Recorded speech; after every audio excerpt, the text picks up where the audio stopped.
जरा सोचिए एक ऐसे देश के बारे में जहां राजधानी अब राजधानी नहीं बल्कि एक वॉर जोन बन चुकी है, जहां सड़कों पर आपको जिंदा लोगों से ज्यादा लाशें दिखती हैं, जहां बच्चों को खिलौनों की जगह बंदूकें थमाई जा रही हैं और जहां लोग हर रात सोने से पहले सिर्फ एक ही दुआ करते हैं, काश अगला नंबर हमारा ना हो।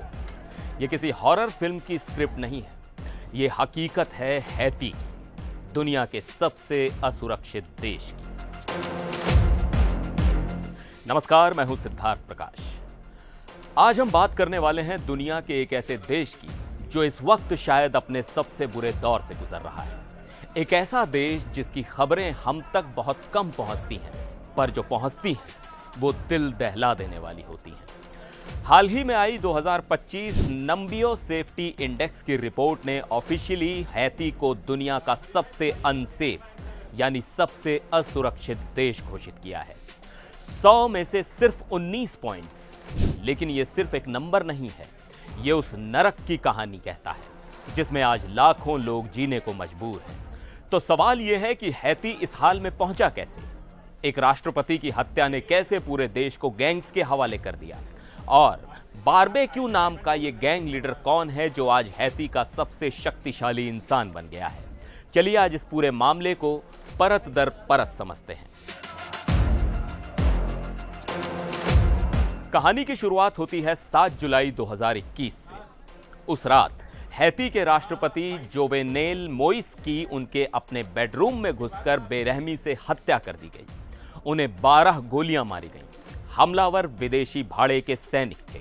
यह हत्या किसने करवाई, यह साजिश आज तक एक रहस्य है। लेकिन इस हत्या ने हैती को उस खाई में धकेल दिया जहां से निकलना अब नामुमकिन सा लग रहा है। जोवेनेल मोइस के बाद कोई नया राष्ट्रपति नहीं बना। जो भी अंतरिम नेता आए वो या तो डर कर भाग गए या हटा दिए गए। देश की पुलिस, अदालतें, स्कूल, अस्पताल, एक एक करके सब कुछ ढह गया। और जब किसी देश में सरकार का वैक्यूम बनता है तो उसे भरने के लिए कौन आता है? Criminals, gangs. आज हैती की राजधानी पोर्ट ओ प्रिंस के 90% हिस्से पर इन्हीं गैंग्स का कब्जा है। जी हां, 90%। ये गैंग्स सरकार से ज्यादा ताकतवर हैं, पुलिस से ज्यादा हथियारबंद हैं और इनका राज करने का तरीका वो इतना क्रूर है कि आप सोच भी नहीं सकते। इन गैंग्स के सरदार कोई आम गुंडे नहीं, इनमें पूर्व पुलिस अधिकारी, ड्रग तस्कर और खतरनाक वॉर लॉर्ड्स शामिल हैं। सबसे खतरनाक गैंग है G9 फैमिली एंड एलाइज और इसका लीडर है जिमी बारबेक्यू शेरिजियन। ये बारबेक्यू खुद को एक क्रांतिकारी कहता है जो देश को भ्रष्ट नेताओं से साफ करना चाहता है।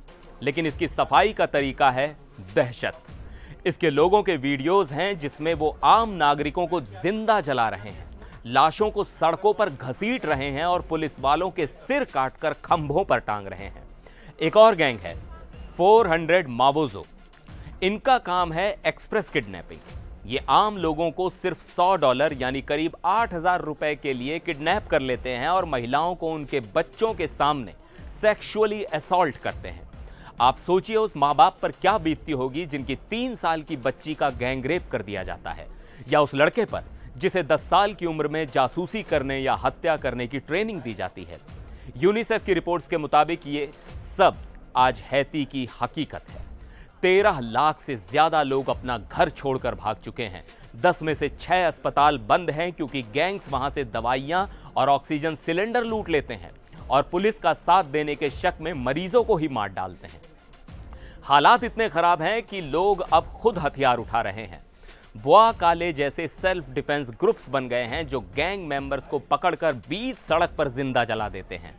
यहां अब एक ही नियम है, मारो या मरो। यूएन की ताजा रिपोर्ट के मुताबिक सिर्फ 9 महीनों में 4800 से ज्यादा लोग मारे जा चुके हैं और यह हिंसा अब सिर्फ राजधानी तक सीमित नहीं है, यह पूरे देश में फैल रही है। अंतर्राष्ट्रीय समुदाय ने मदद के लिए केन्या के नेतृत्व में एक पीस कीपिंग मिशन को मंजूरी तो दी है, लेकिन जरूरत 2500 से ज्यादा सैनिकों की है और पहुंचे कितने हैं? सिर्फ 1000। कोई भी देश अपने सैनिकों को इस नरक में भेजने से डर रहा है। तो अब आगे क्या?